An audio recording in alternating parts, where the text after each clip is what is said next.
How's everyone doing today? I am going to be reviewing the latest episode of Dr. Stone. This is episode 6, Two Nations of the Stone World. Stay tuned. 次回ドクターストーン石の世界の2つの国 Alright, so last week I gave the second half of episode 5 a bit of a snooze fest because it was lackluster. And it's funny how we spend the first half of this episode still in that flashback of Senku awakening himself and trying to figure out what's the meaning and the purpose behind the petrification. This is very fast paced now, and I'm getting more questions that I actually want to know about this universe entirely. Not only that, we really get to see Senku's mind and curiosity work wonders. And what makes this shonen really so great with Dr. Stone, where we have people like Goku and Luffy, Naruto, and those other animes, just through sheer will and determination of just training to become stronger, Senku is applying the same method but with science.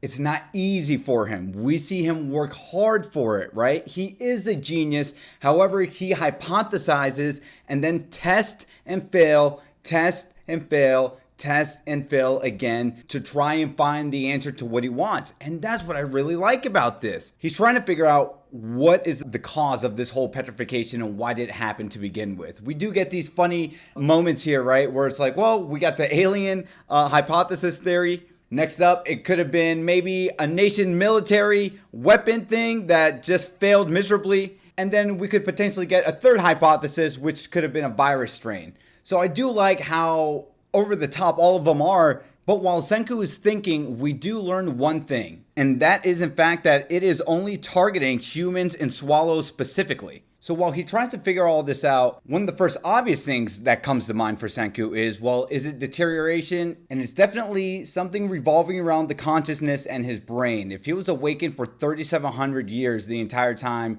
he was petrified in the stone, he comes to the conclusion that, okay, we are getting the early foundations of science here with energy and mass, which results into good old Einstein and the E equals MC squared formula, which is now why we see Senku has that etched onto his outfit, or he actually has that imprinted with his own blood. We do get this great moment here where Senku and Taiju really are friends, and the power of friendship speech prevails here. And this dynamic between Senku and Taiju really is fantastic. We see how much they truly care for one another and how much they both rely on one another. And after we get that moment, then we cue into the present time and Senku is finally revived. I really like how we spent the first half of this episode just straight into the anime and then we jump into the opening credits. You know they want to hammer something really important to the audience if they didn't show the opening credits right away and they show us this mystery or this question that Senku has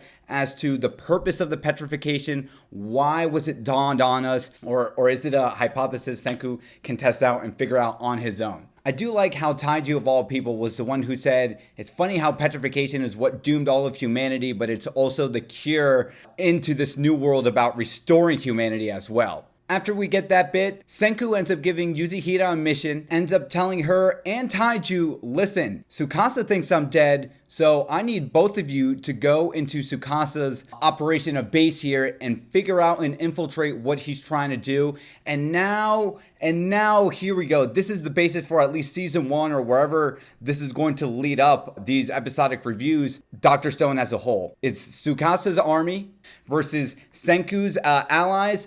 And it's now the war between science and brute force, and I can't wait to see where this goes. And then the third act of this episode concludes with Tsukasa facing off against a mysterious character from the previous episode, and we find out her name is Kohaku. As Kohaku and Tsukasa are duking it out, she mentions the mountain's wrath, and Tsukasa puts 2 and 2 together pretty quickly, saying the mountain's wrath. Well, it seems like she wasn't from the generation I was in. It looks like she's from this new stone world, primitive age. Tsukasa also quickly concludes, well, if she's primitive, then I can pretty much just lead their people or I can kill them right away. But you know what? I'm going to just kind of pause and think about that. So let me just end the battle right here. He ends up putting Kohaku in this tough spot where now she's stuck with this giant tree that fell on top of her. And then Senku comes to the rescue as the episode nears and as the credits is playing. And we see how up to this point, all of Senku's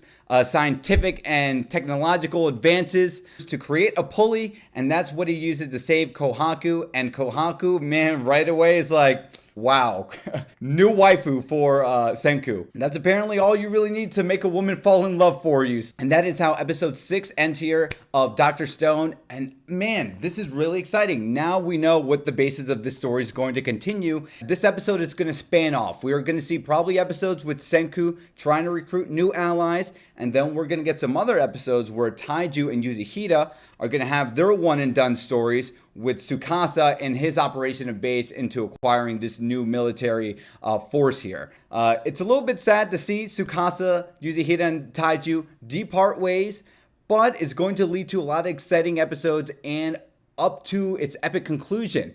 We are going to see this army of science versus this army of military strength duke it out one-on-one. So now this is what Dr. Stone is going to be all about. And I can't wait to see where it goes. So if you enjoyed this review, let me know in the comments down below. What was your favorite moments? What were some of your least favorite moments?